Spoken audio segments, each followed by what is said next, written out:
Salue ton voisin de gauche et de droite. Et dis-lui, sois béni ce soir. Amen. Je vous salue au nom de Jésus. Soyez les très bienvenus dans la sainte présence de Dieu ce soir encore. Amen. Nous allons lire la parole de Dieu dans 1 Timothée 6, verset 12e.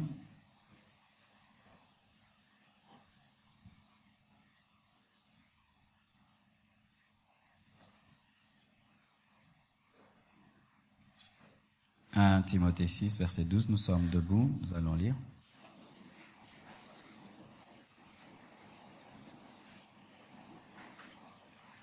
Une, deux, trois. Combat le bon combat de la foi, saisis la vie éternelle à laquelle tu as été appelé et pour laquelle tu as fait une belle confession en présence d'un grand nombre de témoins. Saisis la vie éternelle à laquelle tu as été appelé. Saisis. Amen. Aujourd'hui, nous allons parler plus sur le terme saisis. Notre thème, c'est comment... J'ai pas fini de donner les versets. Notre thème, c'est comment saisir sa vraie destinée. Amen. J'ai expliqué déjà la destinée. J'ai parlé de vrai, comment il y a une vraie destinée, une fausse. Et à partir d'aujourd'hui, nous allons parler maintenant de saisie. Amen. Nous lisons également Philippiens 3. Philippiens 3, versets 12 à 14.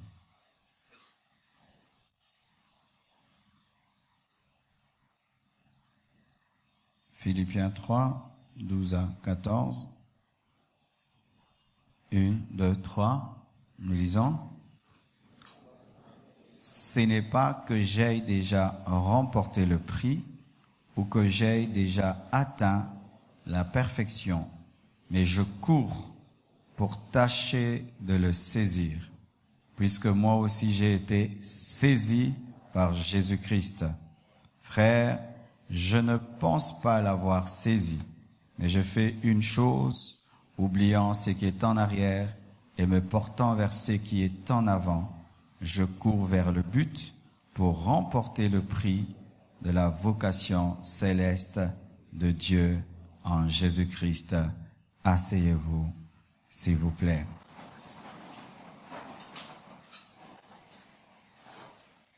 Nous voyons là, clairement, Paul qui utilise ce terme « saisir ». Il emploie ce terme pour parler de sa vocation apostolique. Il emploie ce terme aussi pour parler de la vie éternelle. Il emploie aussi ce terme pour parler de la couronne, la récompense qu'il recevra dans l'éternité. Ainsi, nous voyons qu'il y a plusieurs choses à saisir. Des choses sur cette terre, sa vocation terrestre, la vie éternelle, recevoir Christ sur la terre, mais aussi, surtout, des choses qui touchent à la vie éternelle, c'est-à-dire après la mort, après l'enlèvement. Paul est parmi les sommités de la consécration dans la Bible, un homme qui était très dur avec lui-même, un homme discipliné, un homme qui a répondu à 100% à son appel, mais bizarrement, il dit, c'est pas que j'ai atteint la perfection, mais je cours, je continue à courir. Amen. Paul est cet exemple d'hommes et des femmes qui n'arrivent jamais, des personnes toujours insatisfaites, qui veulent encore plus de Dieu et encore plus de Dieu. Amen. Je crois que si moi et toi, nous étions déjà au niveau de Paul, tu aurais dit, j'ai plus besoin de rien. Je connais la parole, je connais tout, je connais, non. Lorsque nous lisons Philippiens, nous voyons un homme qui continue à chercher. Un homme qui n'est toujours pas arrivé. Un homme qui veut encore plus.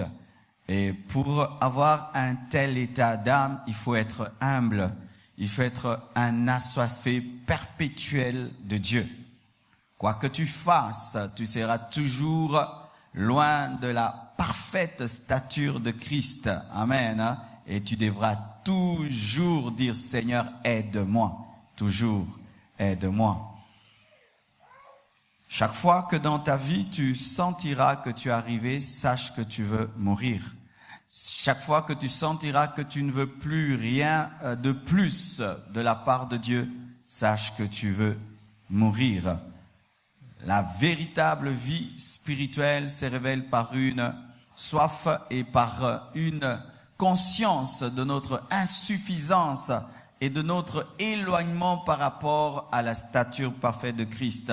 Si on te met là et on met Jésus là, bien-aimé, t'es vraiment rien du tout. Tu dois travailler, tu dois le chercher pour qu'il t'aide à le ressembler. Et cela tous les jours de ta vie. Amen. Et là, l'Esprit de Dieu me dit de vous dire, lorsque tu te compares aux hommes, tu peux croire que tu es quelqu'un de bien. Mais quand tu te compares à Christ, tu vas voir que tu n'es rien. Des fois, frères et sœurs, nous tombons dans l'insuffisance parce que au lieu de nous comparer à la stature parfaite de Christ, nous nous comparons aux frères. Ah, je prie plus que lui, je crains Dieu plus que lui, je jeûne plus que lui, j'aime Dieu plus que lui. Ça, c'est un homme, ce n'est pas lui le modèle. Mais quand tu te compares à Jésus, du coup, bien-aimé, tu te sens tellement petit. Et même si tu es l'apôtre Paul, tu dis, je cours, je n'ai pas encore atteint, mais je cours, je cours, je cours. Waouh, quelle humilité. Amen. La vraie spiritualité dans l'humilité. La vraie spiritualité n'est pas dans l'honneur. La vraie spiritualité n'est pas dans les gloires. La vraie spiritualité, c'est dans la conscience de ta petitesse par rapport à la perfection de Christ. Amen. Et il y a tellement d'exemples dans la Bible d'hommes et des femmes qui ont eu à rencontrer leur destinée et qui ont saisi leur destinée. Et j'aime la Bible parce que la Bible ne nous présente pas que des échecs. Amen. La Bible n'est pas un livre nécrologique qui est fait que des échecs. La Bible est un livre honnête. Ça veut dire qu'il révèle que tel serviteur a réussi, tel a échoué, tel a saisi sa destinée, tel ne l'a pas saisi. Amen. Et frères et sœurs, j'aimerais vous dire ceci. Si nous sommes là en train de parler de saisis ta vraie destinée parce qu'il est possible de la rater. Regarde ton voisin, dis-lui, tu peux rater ta destinée. C'est possible de rater. C'est possible de rater sa destinée. C'est possible d'être en retard par rapport à sa destinée. Et c'est malheureux. C'est possible de mourir et de ne jamais vivre ta destinée. Un jour, je causais avec un homme, il a dit, tu vois, moi, je pouvais être ministre. J'ai dit, quoi? Tu pouvais être ministre? Il dit, oui, je pouvais être ministre. Mais lorsque tous mes amis ont commencé à quitter là où on avait étudié et grandi pour aller à Kinshasa, moi, j'avais pas senti qu'il fallait que je fasse comme eux. Je suis resté et tous mes amis sont devenus des ministres, des grands hommes sur cette terre. J'ai raté parce que je n'ai pas senti qu'il fallait que je me déplace. Amen. Et jusqu'à sa mort, si Dieu ne lui fait grâce, il ne deviendra jamais, parce que c'était dans sa jeunesse que Dieu lui avait donné une direction, et même il avait donné une direction à un groupe, car il y a des directions qui touchent un groupe. Oui, amen. Dieu a dit aux apôtres, allez, c'était un groupe. Et il a raté de la direction de Dieu. Il a préféré rester avec ses frères, rester avec ses sœurs, alors que ce n'était plus le plan de Dieu qui continue à prendre soin de ses frères, ses sœurs. Il devait lui aussi partir. Et là, il allait rencontrer des opportunités qui allaient faire de lui un grand homme et qui allaient même lui permettre de vraiment prendre soin de ses frères. Un Joseph qui ne quitte pas ses frères ne peut les aider. Il faut quitter pour précéder, afin d'aider et de préparer. Alléluia. Frères et sœurs, il est possible de rater sa destinée. Je vous ai déjà raconté cette histoire d'un pasteur. Il était très pauvre au début de son ministère, de sorte que lorsque même il tenait des croisades, il n'avait pas d'habits pour se couvrir. Et il a aimé une sœur. Et puis, il habitait dans une parcelle. Et au fond, on lui avait donné une toute petite maisonnette. Et il aimait cette sœur à l'église. Et à l'église, la sœur l'acceptait bien. Mais un jour, il a disparu et la sœur s'est renseignée. Mais le frère, mais où est-il? On va renseigner qu'il est malade et il habitait telle maison. Et la sœur ira visiter cet homme. Et il arrive, elle voit une grande maison. Elle supposait qu'il habitait cette grande maison. Et elle pose la question, où est le frère? On dit non, il n'est pas dans cette maison. Tu vois au fond là-bas, à gauche, la petite maison, c'est là qu'il se trouve. Elle va et elle trouve le frère alité sur un lit vraiment très très mauvais état. Et la femme lui dit, frère, c'est dans de telles conditions que tu vis.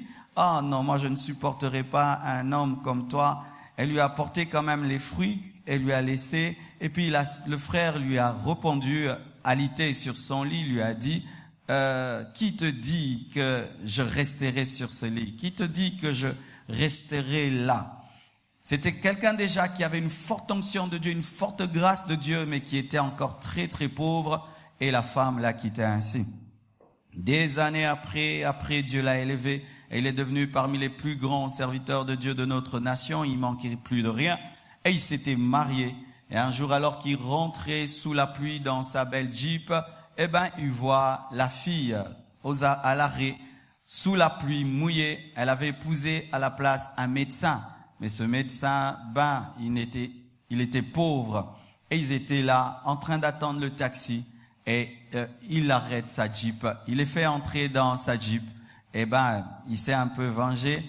Il a fait vraiment de son mieux pour les déposer d'abord, passer par chez lui, pour dire on passe d'abord. Et puis quand ils étaient chez lui, avant de les déposer et tout, il a trouvé un argument pour ça. Faut pas l'imiter. Et puis il l'amène là. Et puis le temps que monsieur aille un peu se débarbouiller, il reste à quelques instants avec son ancienne proposée. Et puis son ancienne proposée lui dit clairement, tout ça c'est à toi. Il a dit, je comprends la parole qui dit que tu perdras par ta propre faute ton héritage. Toi-même tu perdras. Si seulement j'avais la foi, la sensibilité spirituelle, si je pouvais voir le futur, si je pouvais. Elle a raté. Elle est passée à côté. Elle pouvait saisir, mais ça a glissé, C'était à elle, c'était pas à une autre femme, ça glissait. Et cela, c'est pas seulement dans le domaine du mariage. C'est pas seulement dans le domaine du mariage, même dans le domaine des affaires, des fois. Une toute petite chose, les premières personnes qui ont accepté d'avoir des parts dans Microsoft, les premières personnes qui ont cru en Facebook au début, ils leur demandaient de toutes petites contributions. Est-ce que tu peux me donner 10 000? Est-ce que tu peux? Et il y a des gens, j'ai suivi le documentaire, il y a quelqu'un qui regrettait, je pouvais avoir des milliards. Lorsqu'il est venu demander l'aide, je n'ai pas donné, j'ai pas cru. Et voilà maintenant que ceux qui avaient investi un petit 10 000, aujourd'hui sont des grands actionnaires. Il n'a pas eu le feeling, il n'a pas senti, il n'a pas vu. Frère, le jour où Dieu décidera de changer ta vie, le ciel sera bleu comme toujours. Il n'y aura pas un tremblement de terre, il n'y aura pas une grosse voix qui te parlera. Ce sera un jour ordinaire, mais tu dois sentir et saisir.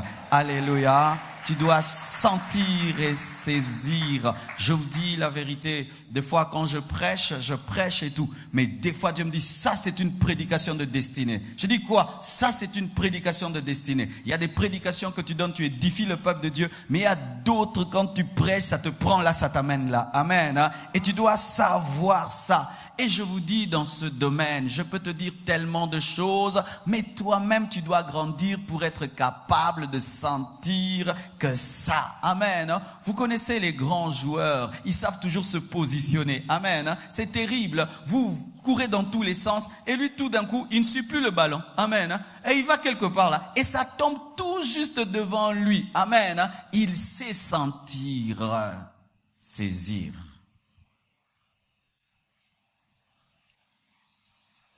Frères et sœurs, j'espère que tu n'es pas en train de rater ta destinée. Mais la Bible dit que tant qu'il y a la vie, il y a de l'espérance. Un chien vivant vaut mieux qu'un lion mort. Amen. Tu es vivant et tu prendras des décisions. Amen. Définissons un tout petit peu. C'est que Paul, dans Philippiens et dans Timothée, appelle saisir. Quand il dit saisir, qu'est-ce qu'il sous-entend par saisir? Saisir vient du verbe saisir. Saisir qui veut dire ou qui sous-entend prendre. Amen. Prendre. C'est-à-dire, prends ta vraie destinée. C'est-à-dire que ta vraie destinée est là, mais c'est toi qui dois venir la prendre. C'est ce qu'on appelle lambano. Amen. Lambano, c'est un terme qui révèle qu'on te donne ce qui est à toi, mais il y a ta part, tu dois prendre. Tu dois prendre ce qui est à toi, est présenté, et c'est à toi de venir prendre. C'est comme une belle table qui est servie là, et puis elle est là, et ben vous devez aller vers. C'est à vous, mais vous devez aller vers. Si tu ne vas pas vers, tu ne vas pas profiter de toute cette bonne nourriture. Il en est de même dans la destinée. Dieu présente les choses, dit, je veux que tu sois ceci. Je ferai avec toi ceci. Toi aussi, tu dois accepter. Tu dois prendre. Amen. Prendre. Ça veut dire aussi attraper vivement. Attraper vivement, c'est plus intense que prendre. Parce que prendre, je peux un peu quand même tenir. Mais attraper vivement, c'est plus que prendre. Donc, je serre fort. Alléluia. Je serre fort. C'est ça que Dieu te demande aussi. De serrer fortement ta destinée. Amen. Comme Jacob a dit à l'ange, je ne te lâcherai pas si tu ne me bénis pas. Amen. Oh, je sens que je dois dire quelque chose. Il y a des gens qui ont tout le temps des visions, mais les visions ne transforment pas leur vie. Mais il y a des gens, s'ils voient seulement une vision, tout change. Amen. Ce sont des gens qui prennent. Il y a des gens qui voient des anges, ça ne change pas leur vie. Mais il y a des gens, s'ils voient seulement l'ange, ça change sa vie. Et Jacob est le genre de cette personne. Il a vu l'ange, il a dit, toi, tu ne pars plus. Avant de partir, tu accomplis ta mission. Amen. Il n'a pas seulement pris, il a pris et il a serré. Alléluia. Il a serré. Dieu te révèle que telle personne serait une source de bénédiction pour toi. Bien-aimé, tu dois en prendre soin. Dieu te révèle une idée. Tu dois valoriser cette idée. S'il faut mettre cette idée dans un coffre-fort, s'il faudrait même protéger juridiquement l'idée afin qu'on ne te vole pas, tu prends, tu saisis pour qu'on ne te prenne pas. Alléluia. Prendre.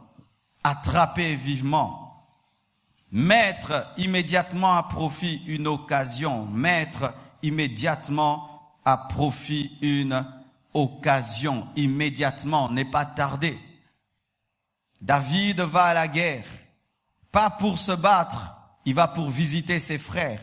Il n'était pas allé se battre, mais il avait l'onction du roi, il avait l'onction d'un guerrier, et là il va. Et qu'est-ce qu'il trouve? Il trouve Goliath en train d'insulter l'armée de Dieu. Il n'a pas dit, oh, moi je ne suis pas un guerrier. Moi je suis seulement venu donner la nourriture. Non, il saisit l'opportunité. Pourquoi? Il entend qu'on dit que celui qui vaincra Goliath épousera la fille du roi. Oh, il dit, moi je saisis cette occasion. Amen. Je n'ai pas des armes, mais j'ai une arme de berger. Je vais l'utiliser ici. Amen. Il a saisi l'opportunité. Alors que ses frères avaient cette opportunité tous les jours parce qu'il les insultait. Chaque jour, l'opportunité venait et l'opportunité s'en allait. Oh, deviens le gendre du roi. Et ça s'en allait. Mais David est venu une seule fois. Il a pris. Alléluia. Alléluia. Bien-aimé frère, cesse de rater les occasions parce qu'un David va tirer à ta place. Cesse de rater les occasions. Cesse de reporter toujours à demain. Ah, mais ce Goliath-là, c'est bon, je vais m'entraîner, je vais bien m'entraîner, demain je l'aurai. Fais très attention. Et s'il mourait de malaria? Un Goliath qui meurt de malaria, bien-aimé, ne te donne aucune récompense. Dieu veut que tu puisses faire ta part. Apprenez à saisir au maximum les occasions que Dieu vous donne au maximum. Et pour être capable de saisir au maximum une occasion, il faut être préparé au maximum. Il était déjà préparé en affrontant l'ours, le lion. Ainsi, lorsqu'il a vu Goliath, il était déjà préparé. Même si ce n'était pas le même genre d'ennemi, c'était quand même un défi. Et il était déjà habitué à relever les défis. Alléluia. Crée en toi une culture qui relève promptement les défis. Que ça devienne une seconde nature en toi. Chaque fois qu'il y a un défi, tu le relèves. Tu le relèves et un jour il y aura un grand défi, tu le relèves et ta vie change. Mais si en toi, tu établis un système qui fuit toujours les défis, tout ce qui te dépasse, tu fuis. Tout ce qui te dépasse, tu fuis. Bien-aimé, tu risqueras de fuir ta destinée. Tu reportes toujours à demain. Je le ferai, je le ferai, je le ferai, je le ferai demain. Bien-aimé, il y a des choses que tu devais faire depuis longtemps. Mais tu ne les fais pas. Pourquoi? Tu as toujours reporté à demain de tuer Goliath. Saisis au maximum l'occasion que Dieu te donne. Mets-toi directement à l'œuvre. Parce qu'il y a des occasions qui ne viennent jamais deux fois. Ah, ça c'est la vérité. Il y a des occasions qui ne viennent jamais deux fois. Si tu rates, c'est fini. Un jour, alors que je devais revenir à Kinshasa, on me donne un billet. Et bien aimé, j'ai pas lu. Ça aussi, vraiment des défauts qu'on a. J'ai pas lu. J'ai supposé que cet avion d'habitude, c'est à 8 heures. À 8 heures. Et je me suis préparé en fonction. J'arrive là, je suis en train de faire le checking. Et puis la dame me dit, monsieur, on ne peut plus même faire entrer tes valises ou bien tes valises partent et toi tu viendras demain. Je dis, pourquoi? Mais non, l'heure est déjà, on ne peut pas. Bien aimé, le fait seulement d'avoir raté cet avion. Je devais encore payer l'hôtel. Je devais encore tout déballer encore. Ça m'a créé un retard de sorte que je suis venu même en retard au 30 matin. Tu t'imagines? Là, il s'agit d'un avion. Je pouvais prendre un autre. Mais dans la destinée, il y a des avions, quand tu les rates, il n'y a pas un autre avion. Je te dis la vérité, je ne te mens pas. Je te mens pas, frère, sœur. Il y a des choses dans la vie qui ne viennent qu'une seule fois. Une seule fois. Vois cet homme qui voulait t'épouser il y a longtemps là, et puis tu avais dit non. Il a épousé déjà une autre femme, il va encore t'épouser. Si t'épouses, c'est l'adultère alors que c'était ta destinée, mais ta destinée va commettre l'adultère en t'épousant. Oui, frères et sœurs, j'aimerais que dans ce séminaire, vous puissiez développer la sagesse de Dieu, l'intelligence de Dieu, que vous puissiez développer la sagesse. La femme à la perte de sang souffrait des années après des années auprès des médecins, des années. Elle souffrait, mais elle entend parler du grand médecin, celui qui ouvre les yeux des aveugles, celui qui fait marcher les paralytiques, celui qui est puissant, celui qui est capable de purifier un lépreux. Elle entend que Jésus-Christ va passer par là, mais elle est incapable de l'inviter chez elle. Mais elle entend que Jairus l'a invitée. Elle vient par derrière. Alléluia. Elle dit, j'irai, je toucherai le pan de sa robe et je serai guéri. Pourquoi? Cette robe ne reviendra pas deux fois. Cette robe ne reviendra pas deux fois. Aujourd'hui, ça passe ou ça casse. Si on va me piétiner comme me piétine, si on va me chasser comme me chasse, si on va me lapider comme me lapide, mais je suis fatigué d'être malade, aujourd'hui, elle s'agenouille parce qu'il est impossible de toucher le pan de la robe de Jésus-Christ si tu n'es pas agenouillé, parce que Pierre ne va pas te le permettre, Matthieu ne va pas te le permettre. Elle n'est pas venue par devant, elle est venue par derrière, elle touche, elle est guérie. Tout d'un coup, à cause de son opportunité, Jésus-Christ arrête son programme. Les hommes qui savent saisir leur opportunité bouleversent les programmes. C'était le programme d'aller chez Jairus. Jésus s'est arrêté pour lui donner une parole. Rimbro Sakaya Mashaya. Des fois, tu es trop poli. Tu es trop poli. Il y a des protocoles qu'on respecte et d'autres qu'on ne respecte pas. Un protocole qui m'empêche de toucher à ma destinée, je ne le respecte pas. Oh, je te dis, un protocole qui m'empêche de toucher à ma destinée, je ne le respecte pas. Oh oui, imaginez que la femme à la perte de sang puisse venir et tout d'un coup dit non. D'ailleurs, tu as la perte de sang et Jésus-Christ est occupé. D'ailleurs, tu n'es pas au programme, c'est le programme de Jairus. Oh merci, je rentre à la maison, coucou, fa. Donne-moi un amen. N'est-ce pas qu'il est écrit dans la parole que 4 amis ont pris leur ami paralytique alors que Jésus-Christ prêchait, ils sont montés sur le toit, ils ont cassé le toit. Pendant qu'ils cassaient le toit, ils faisaient le bruit, ils dérangeaient la prédication, mais ils l'ont fait descendre. Qu'est-ce que Jésus-Christ a dit? Ta foi t'a sauvé. Alléluia! Alléluia! Bien-aimés frères et sœurs, j'aimerais te dire que tu dois saisir lambano, lambano, lambano, lambano. Oyo yanga eza yangai, ekotika nga tena kozwa yango. Rabashanta labasotolo boshaya. Alléluia. Bartimée était intelligent, il avait aussi compris cela. Il était aveugle, mais ce n'est pas parce que tu es aveugle que tu n'entends pas. Alléluia. Utilisez toujours ce que le diable vous laisse lorsqu'il a tout pris. Give me amen.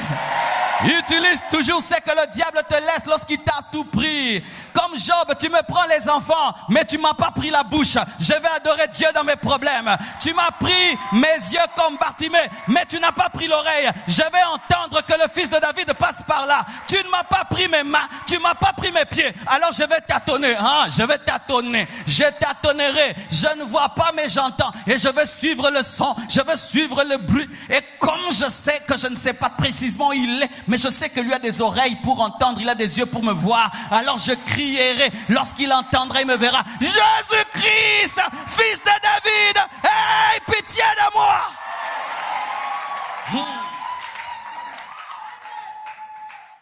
N'écoute pas trop les hommes, parce que les hommes ne donnent que des avis qui sont naturels. Lorsque tout va mal, il te dit tu mourras. Et quand Jésus t'appelle, il dit Dieu t'appelle. Alors il ne faut pas trop les suivre. Amen. Dieu l'appelle. Oh, maintenant il t'appelle. Mais avant vous m'avez dit que tu fais du bruit. Maintenant Dieu t'appelle. Ils changeront de langage. C'est pourquoi ne suis jamais les hommes.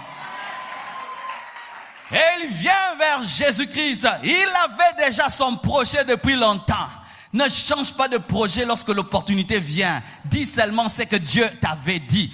Jésus lui dit, que veux-tu? Il n'a pas dit une femme. Parce que même si tu as la femme, comment tu vas voir sa beauté? Je veux voir. Même s'il te donne une voiture, mais tu ne vois pas la voiture, je veux voir. Demande ce qui contient les autres choses. Apprends à demander les choses qui contiennent les autres choses. Si je demande seulement être roi, est-ce que j'ai besoin de demander une voiture? C'est dedans. Si je demande d'être roi, est-ce que je vais demander les habits? C'est dedans. Si je demande d'être roi, je vais demander une femme? C'est dedans. Derrière, il y en aura trop, il faut binoter. Si je demande d'être roi, est-ce que je vais demander les visas? Et Zanakat. Si je demande, bien aimé, demandez les choses qui contiennent les autres choses.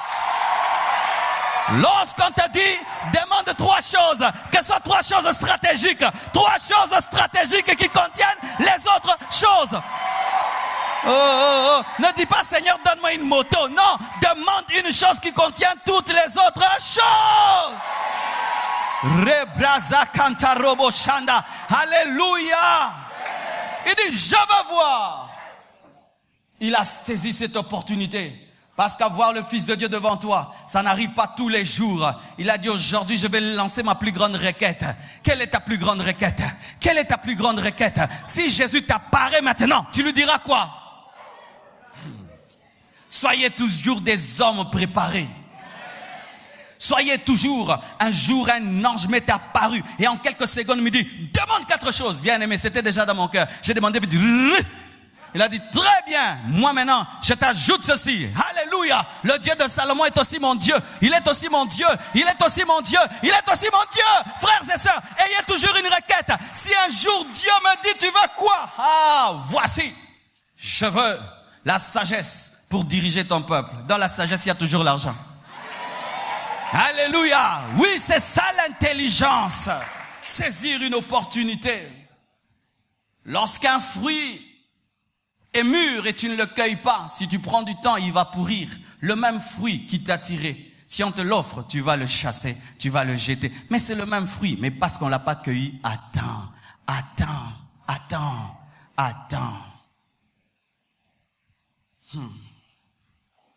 Bien-aimés frères, saisir, c'est aussi comprendre. Dis ton voisin, comprendre.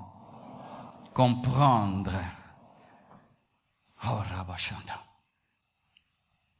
Tu peux tout faire pour aider quelqu'un qui ne comprend pas. Ça ne marchera jamais. Tu peux tout faire pour aider quelqu'un qui ne comprend pas, ça ne marchera jamais. Quelqu'un peut se noyer dans l'eau. Et toi, tu entres dans cette eau pour le faire sortir. Mais tu lui dis, reste calme, je vais te faire sortir. Mais s'il ne comprend pas, il va s'agiter, vous allez vous noyer. Son problème, c'est la compréhension. Tu peux dire à quelqu'un, mon frère, ne fais pas ça, Dieu te bénira. Mais s'il ne comprend pas, tu peux tout dire. C'est pourquoi priez toujours que Dieu éclaire votre intelligence. Parce que qu'est-ce qui se passe dans le domaine de l'intelligence? Le diable place des voiles sur nos intelligences pour qu'on ne voie pas. C'est que Dieu veut que nous puissions être. Et faites attention, quand on dit voile, le voile ne t'empêche pas de voir, mais il t'empêche de bien voir. Mais voici comment Satan travaille. Il ne peut pas t'aveugler totalement du coup. Il va t'aveugler progressivement. Il va d'abord placer un voile qui te permet de voir, mais pas bien voir, mais tu vois. Et puis si tu laisses ce voile, il place encore un autre. Et tu vois, mais tu vois pas très très bien, mais ça commence à se flouer. Il place et puis un jour tu ne vois plus. Mais il a commencé progressivement. Prie toujours que Dieu t'ouvre les yeux, que tu saches qui réellement tu es. Mais souvent, c'est que tu dois être réellement t'effrayera. Car Dieu ne peut jamais t'appeler à une destinée que tu comprends et que tu maîtrises. Ah Dieu. Est-ce que vous comprenez ce que je dis, mes frères? Est-ce que tu vois clair? Est-ce que tu vois clair? Qui voit clairement sa destinée?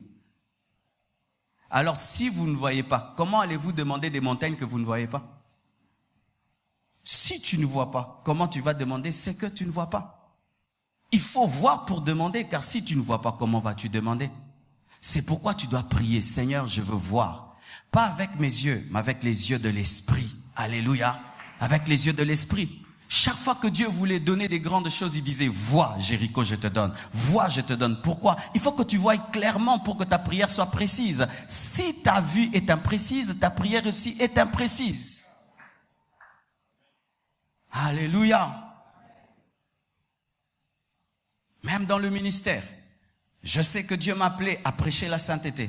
Quoi que je prêche, richesse, bénédiction, je rentre toujours là. Je sais, il m'a dit, je sais que c'est ça mon appel. C'est ce qu'il me demande. Alors je n'essaye pas, je fais seulement ce qu'il m'a dit et ça marche. Amen. Mais avant, quand je ne connaissais pas, j'étais généraliste. Je prêchais tout, je faisais tout. Ça marchait un peu bien. Mais quand je me suis spécialisé dans ce qu'il m'a dit, les choses marchent davantage. Et des fois, les gens me posent la question, comment ces gens viennent nombreux entendre des choses aussi dures? C'est parce que ces choses dures sont maintenant à leur goût.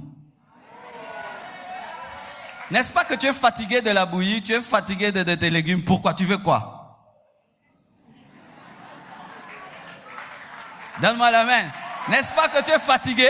Tu es fatigué du pondou. Pourquoi? Tu veux, on va sentir sensation, hein?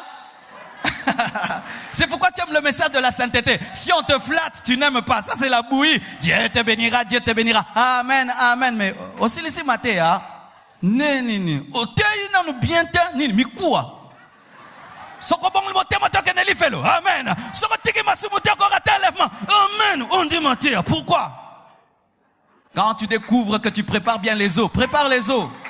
Oh, donne-moi un amen. N'est-ce pas qu'il y a des gens qui achètent les os? Il achète les os pour mettre dans la nourriture. Il achète les os. Tu dois saisir. Moi, je suis évangéliste. Moi, je suis pasteur. Moi, Dieu m'a appelé pour les enfants. Moi, Dieu m'a appelé en politique. Moi, Dieu m'a appelé pas dans ce pays. Il y a un pays qui m'attend. Tu comprends comment ça fonctionne. Oh, paix à son âme. Il y a un grand homme de Dieu, Nguyen Cham, qui a expliqué ça. Un jour, il est allé, je crois, en Afrique du Sud. Et lorsqu'il est arrivé à l'hôtel, on lui a donné une petite carte. Alors, quand on lui a donné une petite carte, il a pris la carte, mais n'a pas posé la question pourquoi on lui donnait la carte. Alors, il est allé vers les chambres. Il arrive devant sa chambre, il commence à chercher à ouvrir. Elle ne s'ouvre pas. Il fait tout, elle ne s'ouvre pas. Il a duré, là, il a commencé à dire, mais c'est sud-africain. Comment ils ont fait ça? Ils me donnent une chambre, mais c'est pas ouvert. Alors je dois leur demander la clé. Mais ils commencent à regarder. Est-ce qu'ils m'ont donné une clé? Il n'y a pas de clé. Mais comment il peut devenir une chambre sans clé? Et puis il y a une femme de chambre qui passait par là et qui a remarqué qu'il avait pris beaucoup de temps devant la porte. Et pose la question, monsieur, quel est le problème? Il dit, mais non, mais j'ai pas de clé, j'arrive pas à entrer. Elle dit, oh, t'arrives pas à entrer? On t'a pas donné la clé? On m'a pas donné la clé. On m'a pas donné la clé.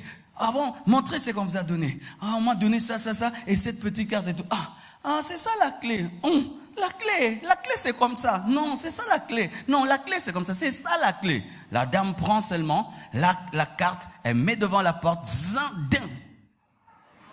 Tu sais, malgré son onction et les paroles de connaissance et la connaissance de la parole, il s'est senti ridicule. Il a dit, Congo, bon, ma biso Congo. Na ki mkolone debi ke porte ba folon pe na carte. Congo, bon, monte au couille na escalator. Moko bimi côté boy, ça l'arbe exercice comme ça tu maîtrises. Give me amen. Si tu ne sais pas, alléluia, demande à Dieu qui t'a donné la clé. Si tu ne sais, si tu ne sais pas, tu es en train de faire 10 ans devant ta porte, 20 ans, tu te plains, Dieu ne m'aime pas, Dieu t'a déjà donné la clé, mais tu ne comprends pas. Je vous assure, toutes les personnes qui échouent parce qu'elles ne comprennent pas. Elles ne comprennent pas. Et Dieu ne peut jamais t'envoyer sur la terre sans te donner le potentiel d'atteindre ta destinée. Il te donnera toujours une carte. Il te donnera toujours. Mais lorsque tu n'y arrives pas, pose la question, humilie-toi, prie Dieu. Il peut aussi te conduire vers une femme de chambre, ton ami, pour te dire, en soi, toi, ta grâce, ce n'est pas ça. Toi, ta grâce, c'est ça. Tu fais, tu réussis. Je t'assure, frère, il m'arrive de fois, tu regardes quelqu'un, tu dis, c'est que tu fais, arrête. Fais ça. Oh non. Hey, fais ça. Oh, fais ça. C'est la femme de chambre. Tu as duré devant la porte. Humilie-toi devant ceux qui ouvrent les portes.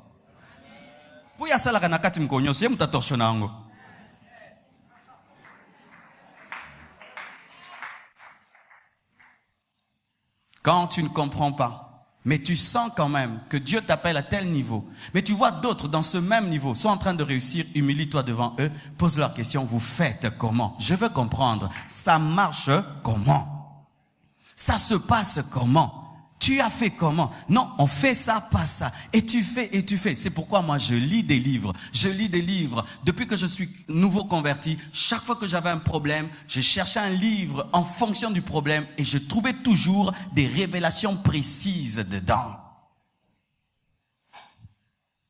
Comprendre, percevoir, sentir, dissentir. Sentir, c'est pas souvent des visions. C'est une sensibilité spirituelle que Dieu te donne, qui n'a pas de mots et qui n'a pas de phrases, et que tu ne peux expliquer, mais qui peut te conduire vers ta destinée. C'est pourquoi, mes frères, ne cherchez pas toujours à tout expliquer dans la vie, parce que toi-même tu ne comprends pas tout, mais tu sens.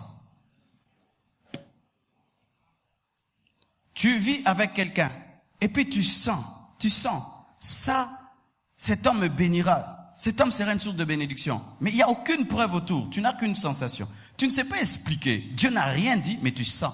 Attache-toi. Et peux-tu expliquer? Non. Fais d'abord. Et puis, les gens comprendront. Alléluia. Sentir. La femme tsunami a vu Élisée. Elle ne vivait pas avec Élisée. Elle a vu ce matin, dit, c'est un saint homme de Dieu. Comment elle a vu? Est-ce qu'elle l'a vu marcher? Non, elle a senti. C'est un saint homme de Dieu. Elle a senti la sainteté. Elle a senti la sainteté. Elle dit, cet homme-là, non, c'est un saint homme de Dieu. Elle sent. Elle dit à son mari, il faut qu'on puisse le recevoir. Elle donne une chaise, elle donne un lit, elle donne une lampe et Dieu lui donne un enfant. Si elle n'avait pas senti, si elle n'avait pas senti la sainteté dans cet homme, elle n'allait jamais avoir l'enfant. Bien aimés frères et sœurs, Dieu n'est pas obligé de te parler comme tu demandes. Zambo kolobelanga na sonji lelo nzambe na buto lelo loba aboyi na loba te nzambe va audible papa aboyi alléluia. Seigneur, envoie ton prophète. Aucun prophète, on prophétise 1000 personnes. Yo komi balobité. Mais tu sens seulement, tu sens. Non, Seigneur, je ne veux pas comme ça. Je ne veux pas comme ça. Bien-aimé frère, laisse-toi conduire comme Dieu veut. Il n'y avait pas une voix audible. Elle a senti. C'est un saint homme de Dieu. Mais Dieu n'avait pas dit, tu auras ton enfant au travers de cet homme. Non, elle a seulement senti d'exercer l'hospitalité. Mais derrière l'hospitalité, il y avait la maternité. Alléluia. Frère, sœur, lorsque tu deviens sensible à Dieu, Dieu n'a plus besoin de crier. Un jour, le Seigneur m'a dit ceci. Vous priez souvent que je puisse vous parler comme Moïse, comme Abraham. Mais vous savez pourquoi je parlais comme ça? Ils étaient tellement sourds que je devais crier. Quand quelqu'un est sourd, on ne le parle comme ça. Moïse! Moïse. Mais quand quelqu'un entend bien, on dit quoi? Moïse. Hein? N'est-ce pas que toi, quand tu dors, si seulement on cite ton nom, tu te réveilles. Mais il y a d'autres. S'ils dorment. Il faut pas ningi ça est. Alors tu veux dire qu'on crie parce qu'il a la dimension? Non, il est tellement sourd, endormi qu'on doit crier, mais toi tu es tellement sensible qu'on ne crie pas. C'est l'une des choses qui m'est arrivée dans la retraite de 40 jours. Bien aimé, quand je suis entré dans la retraite de 40 jours, là je me suis enfermé. J'ai dit, Dieu va me parler. Bien aimé. 30e jour, rien. 35, rien. Donc non, si ça fait ça, non, bah, Habitata. Oh, nyonso. Na yokite mungongo. Tu sais ce qu'il m'a dit? Marcelo, avec toi, je n'ai pas besoin de crier. Parce que tu sens mon cœur. Si seulement je dis, tu fais. Je te parle dedans, tu fais comme si tu as entendu une grosse voix. C'est pourquoi j'en ai pas besoin. Ne cherche pas que Dieu te traite comme un sourd alors que tu ne l'es pas.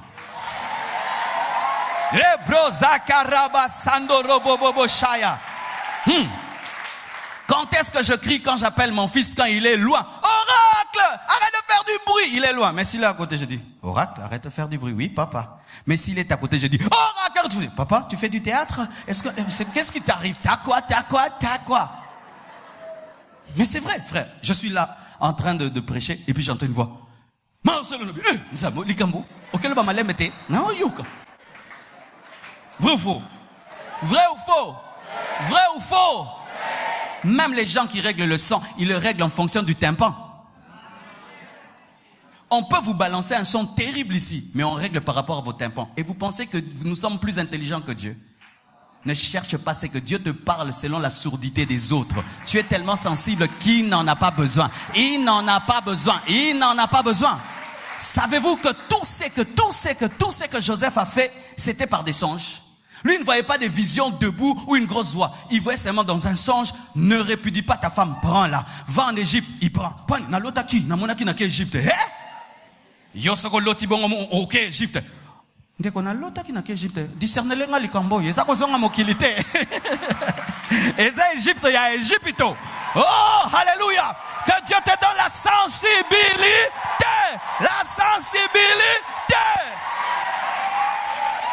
Et l'Esprit me dit encore de te dire, fais attention toi qui vas faire interpréter tes songes à 10 personnes. Il y aura plusieurs versions, comme plusieurs versions de Bible. Il y aura maintenant des contradictions entre Darby et Louis II. Tu vois en vision que tu vas en Égypte. Et puis tu viens me le dire. Moi je veux te dire, hey, attention, Dieu vous montre que tu veux l'abandonner, rentrer dans le monde. Mais si maintenant tu rencontres quelqu'un qui aime voyager, Dieu veut que tu puisses voyager en Égypte pour voir Caire. Et si d'autres, maintenant tu vas prendre quoi? C'est pourquoi, frère, commencez à grandir pour interpréter vous-même vos visions. Alléluia. Une dame hier est venue, elle m'a offert un nouveau micro. Ce sont ces micros-là qu'on met ici et qu'on met là. Alléluia. Bien aimé. Elle m'a pas amené seulement ce qu'on met là. Elle a aussi amené le chargeur. Elle n'a pas amené que le chargeur. Elle a mis aussi l'émetteur. Même les piles. Même les petites choses là qu'on change 4. Maintenant, Dieu lui te donne des visions non kit complet. Il te donne la vision sans l'interprétation. Il te donne le micro sans les batteries. Ce n'est pas de Dieu. Grandissez, grandissez. Votre problème, c'est que tu ne veux pas chercher l'émetteur. On te l'amène, le kit complet. Toi, tu prends seulement le micro. Pichou, où est l'émetteur? Mais donne-toi la peine quand même de vérifier. Alléluia. Quand seulement Dieu te donne un songe, du coup, tu penses au pasteur. Pasteur, mais prends le temps, Seigneur, qu'est-ce que ce singe qui me suit? Peut-être Nzamoza Molima ba blague trop. Maintenant, moi, si j'interprète ça, non, Nzamba ko peso lika ko tango koza ko bossa nangate. C'est quoi interprétation des années? Que Dieu te parle à toi-même, que Dieu te parle à toi-même, que Dieu te parle à toi-même et que Dieu te révèle et t'explique. Que Dieu t'explique. Je dis que Dieu t'explique. Tu vois la vision d'une sœur que tu l'épouses et puis tu viens vers moi. Et si moi aussi je l'aimais? Ah, mon frère, j'ai vu en vision que j'étais en train d'épouser la sœur Chantal. Prie un peu avec ça. Alors il est venu frère, fais très attention parce que Dieu... Que Dieu t'explique, que Dieu t'explique. Alléluia. Imaginez que Joseph reçoit la révélation qui doit amener Jésus en Égypte. Il prend le temps. Qu'est-ce qui va arriver? Jésus sera en danger. Le temps que tu prends à aller chercher l'interprétation à gauche et à droite, le temps passe. Je redis ce que je dis toujours. Parmi les 9 dons spirituels, il n'y a pas le don d'interprétation des songes. Ça n'existe pas. Le don d'interprétation des songes n'est pas. Allez lire 1 Corinthiens 12. Est-ce qu'il y a des dons? Alléluia. 11, 12. Allez lire. Est-ce qu'il y a le don d'interprétation des songes? Il y a le don de diversité de langues, de miracles, de foi, de guérison, de paroles de connaissance, paroles de sagesse, de discernement des esprits. Le don de discernement des esprits, c'est ça, le don qui permet d'interpréter les songes. Alors, quand tu as à côté de toi quelqu'un qui sait donner un don d'interprétation des songes, ça veut dire quoi? Vous voyez, venez chez moi. Vous le connaissez, hein? Menteur, tu as inventé. Tu as créé un fruit qui n'existe pas. C'est bon. Imagine que tu reçois un songe, toi qui es dépendant des gens qui t'interprètent. Tu reçois un songe et quand tu le reçois, il te faut l'interprétation en ce moment-là. Alors tu appelles quelqu'un qui t'interprète les songes. Maintenant, il est lobat. Ton Saint-Esprit est lobat. Il vit en toi. Dieu est intelligent. Je dis Dieu est intelligent. Tout ce que tu vois et que tu n'arrives pas à expliquer, voici les 2 raisons. Soit Dieu ne t'a pas parlé, soit tu es immature. Je sens de dire ceci. Tout rêve ne s'interprète pas. Il y a des rêves qu'on jette dans la poubelle. Ce n'est pas Dieu. C'est seulement l'accumulation de tes pensées et de tes soucis qui font ça. Mais lorsque vous voulez à tout prix, à coup sûr, toujours interpréter vos songes, vous forcez vos destinées et tu risques de te conduire toi-même pensant que c'était Dieu alors que c'était la multitude de tes pensées. Amen.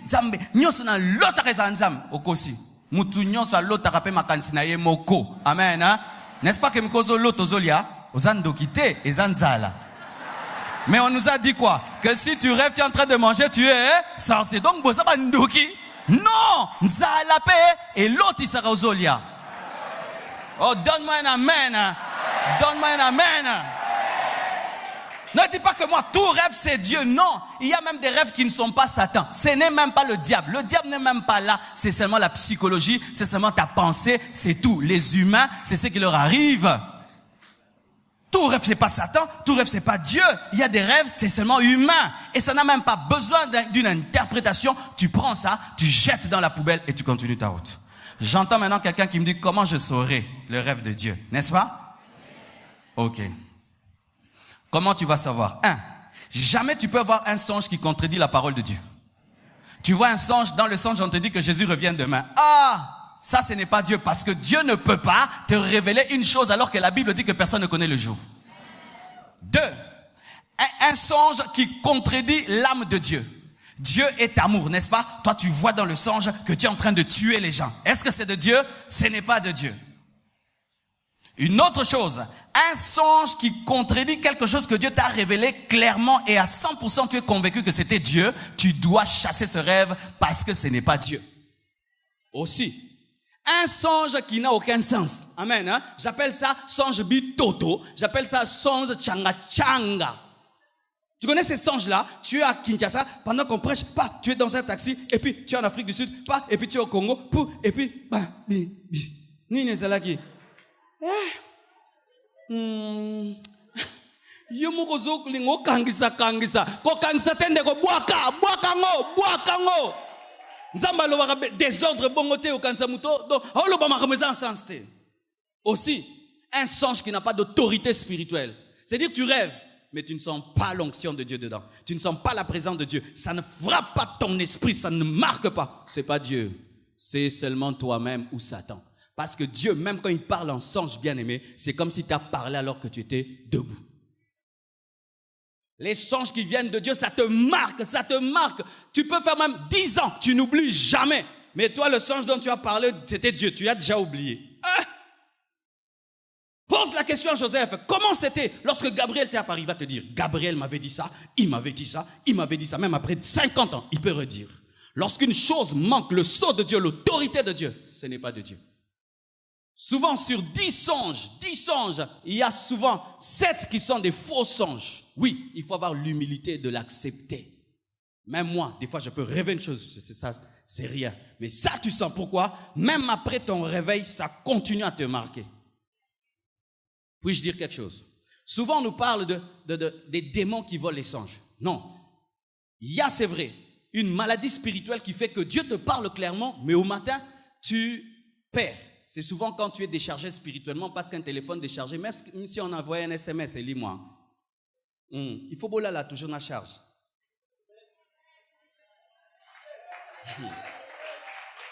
Si tu dors avec un téléphone déchargé, même si on envoie des SMS, même si on envoie des vidéos, est-ce que tu vas les avoir? Et même s'il y avait une petite charge, une fois que tu as eu, qu'est-ce que ça fait? Ça se décharge. C'est pourquoi avant de dormir, il faut charger ton téléphone. Je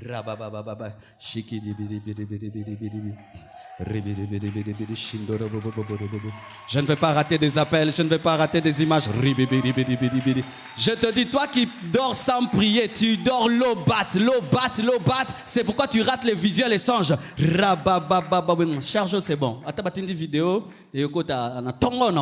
Alléluia.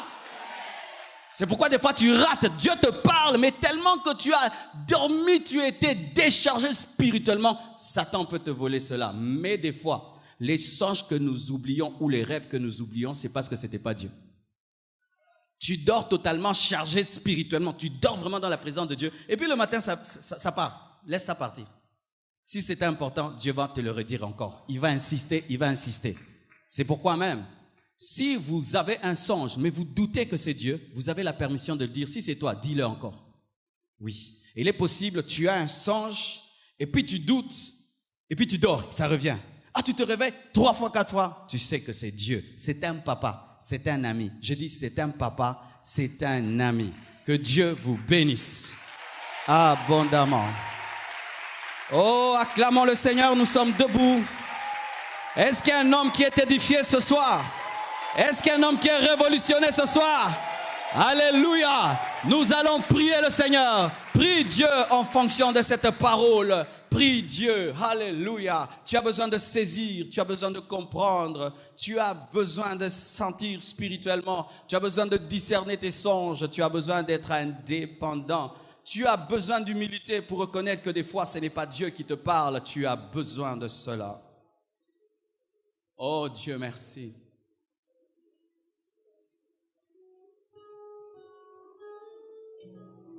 J'ai décidé de ne plus reculer. Oh, alléluia.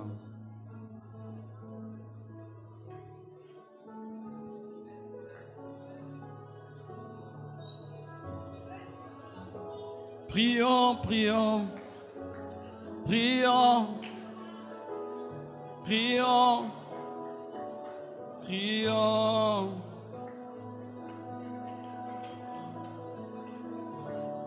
Prions, prions, prions, prions, prions, prions, prions, prions, oh, oh.